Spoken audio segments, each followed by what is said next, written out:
way back when as kids for the Boys and Girls Club in L.A. There has been a lot of talk around how these two will fit with each other. However, no one had publicly heard from Harden until now. Take a listen. I mean, I'm excited, man.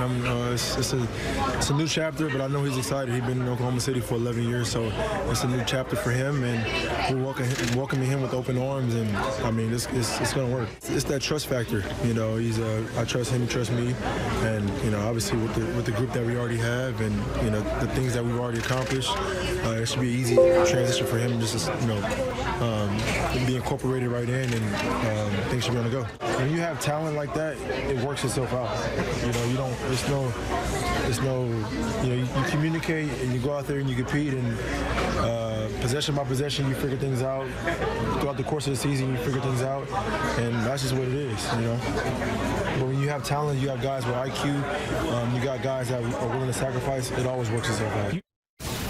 Well, of course, Harden has to be all in on the move right now. This is the team this coming season. Are you buying what James Harden is saying and the reason he's saying it, though, CC? Yeah, I'm buying that right now. Yeah, he believes that. And he's going to try to do everything that he can. And they do have a rapport. They do have a history together. But I think the thing that's important is James Harden's got a lot of respect for Russ. And that's what makes situations like this work. Like, he's not expecting it immediately. Yeah, we love each other off the court. We do some stuff together. But playing basketball, we got to figure it out. Possession by possession, game by game. Once you get to the All-Star break, figuring out what we're going to do, that little stretch before we get to the playoffs. Also, how are they going to play in the playoffs? Like, this is going to be a question we're going to be asking all season. And when they start the playoffs, can they do this in the playoffs? Like, yes, these are two guys whose style you would think would be like oil and water. Both of them hold the ball a lot. Both of them isolate a lot. How are they going to operate on the court with the coach who said, we're not going to do anything different? So I can't grant them a whole bunch of, you know something, they're going to have great chemistry. They're going to have this because from a style standpoint, there's a tremendous contrast in how they both like to play offensive basketball and on the defensive end. Who's going to sacrifice on the defensive end? Who's going to guard the point guard? Who's going to guard the shooting guard? So this is going to be an ongoing, same question. It's going to be a good one in 3 months, in 6 months. If they get into a critical series, it's going to be a great question. So I don't know what's going to happen, but my biggest concern is not with the two players. My biggest concern is with the coach. What does he orchestrate to be able to help them build this relationship on the court? And as far as what the coach could orchestrate, I thought a different coach, Coach David Thorpe, presented an idea in an article this weekend that I thought was really interesting, which was, what if the Rockets asked Russ to play the role Draymond plays for the Warriors offensively, meaning catch the ball not at the three-point line, but at that high post area, catch a free throw line extended, wheel and deal from there. Like, there are ways it's like, oh, well, that's really interesting with his passing, his ability to get to the basket, his ability prior to this season to hit that mid-range shot. I do think there are ways. Question, though. Yes. This would be my question. So when Russ rebounds the basketball at a high level, he's going to get 8 or 9 rebounds a game. Yep. All right? You want him to give the ball to a center? You want him to give the ball to a forward? Because every guard, since they were little, and Russ has been taught, once I get the ball, it's my option to go. So you getting ready to retrain me? No, well, how they run, I would imagine if Russ gets defensive rebounds, they go. Russ take it and go. So that is an adjustment because this is a team that played at a slow pace. This is a team that wasn't get up and go, and it would, whoever got the rebound, pitch it to Harden, let him dribble 1,000 times. Like, no doubt about that. But the reason that I have some level of optimism for this is not just because of, if you bet on talent, Russ is right now more talented than Chris Paul was, but because maybe this is naive of me. But for Russ and Harden, they've accomplished everything except for the one thing. They've accomplished everything individually except for high-level team success. Neither one of them have been to a finals since they played together, since they were both deferring to a better player in Kevin Durant, since before they were first-team All-NBA, league MVP guys. So do they have the self-awareness to know that we both won scoring titles, we both won assist titles, we both won league MVP, we both broken records that people thought in this league were unbreakable? In NBA history, there have been 15 50-point triple-doubles. 6 the entirety of the NBA history, 9 by Harden and Russ individually the last 3 seasons. They've done all that. And they've been going home early. Russ been going home in the first round 3 years in a row. Harden's only made the conference finals 1 time. Do they have enough awareness of that to say, okay, we both have to give some, with more give going on Russ's behalf because Harden is the better player? That will be the test of the Rockets season.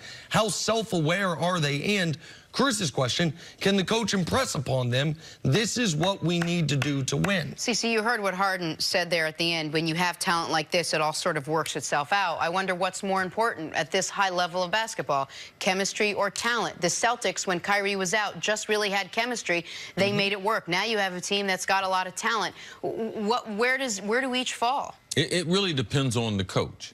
A coach can really determine, can I coach talented players?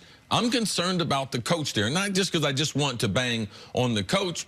Brad Stevens, how did he do with talent? He didn't do as well with more talented. Most coaches aren't like Bobby Knight and are going to try to, you know something, my system is more powerful than any talent. Coaches will tell you, 99% of them, give me the most talent that I can get. But the problem is our talent overlaps. We have the talent to dribble the basketball. These guys are number 1 and 2 in possession of the basketball. Yep. And you talk about if Harden's going to play off the ball, if Russ is going to play off the ball. Both of their stats are awful as far as them playing off the ball. Harden had, what, 500 threes last year where he dribbled the ball 7 times. During them 7 dribbles, what is Russ supposed to do? Right. Russ was one of the worst as far as shooting 400 3-pointers. So what's he supposed to do? Like, there is a huge problem from a style standpoint. So, yes, I'd like to have talent, but I'd like to have that talent dispersed around because I believe that Russ's talent is going to hurt Eric Gordon. And Eric Gordon is emerging as their second best offensive player. So now what does he do? So I don't believe in some of the things that Nick's saying because Harden is the better player. Russ didn't wake up this morning thinking that. So, yeah, there are people who are self-aware. Most of the time, they're not great athletes because they don't have to be self-aware. Look at all the things we've seen with Russ the last couple years that would say, oh, he's not really aware. So we're getting ready to see. There's going to be a major compromise, I believe, by Harden because it's Harden's team. Harden didn't get traded to Houston. It's his team, and he's coming off the stronger seasons, and he's the best player. Listen, and of the best duos in basketball, this is the one where the fit's the biggest question. There is no question on LeBron, Anthony Davis. When healthy, there's no question on Steph and Clay. We believe there's not much of a question on Kawhi and Paul George. And Russ is top 20 guy. But there are other guys in that top 20 that are obviously a better fit with Harden. If the Rockets had their druthers, they would have rather had Paul George than Russ, who's around the same time. They maybe would have rather had Jimmy Butler, even though I think Russ is a better player than him. Like there are other guys that are obviously better fits. So it is a question of the coach's ability to get through to him and these two guys' ability to recognize we both have to give some. And that is the big question. Because your question about talent or chemistry, Jenna, in the NBA this year, you're going to need both. There's 10 teams with a ton of talent. Which team's talent plays the best and works the best together, that's the team most likely to be champions. The Rockets are in the game now talent-wise. Will they be in the game chemistry? Just like we started this show, Jenna. Went for the talent. Let that chemistry thing come on. Just took a little bit. Nope, exactly right. Coming up, did Kawhi Leonard intentionally mislead the Lakers in free agency? Yeah, I took that. Thank you so much. Good. Start with the talent.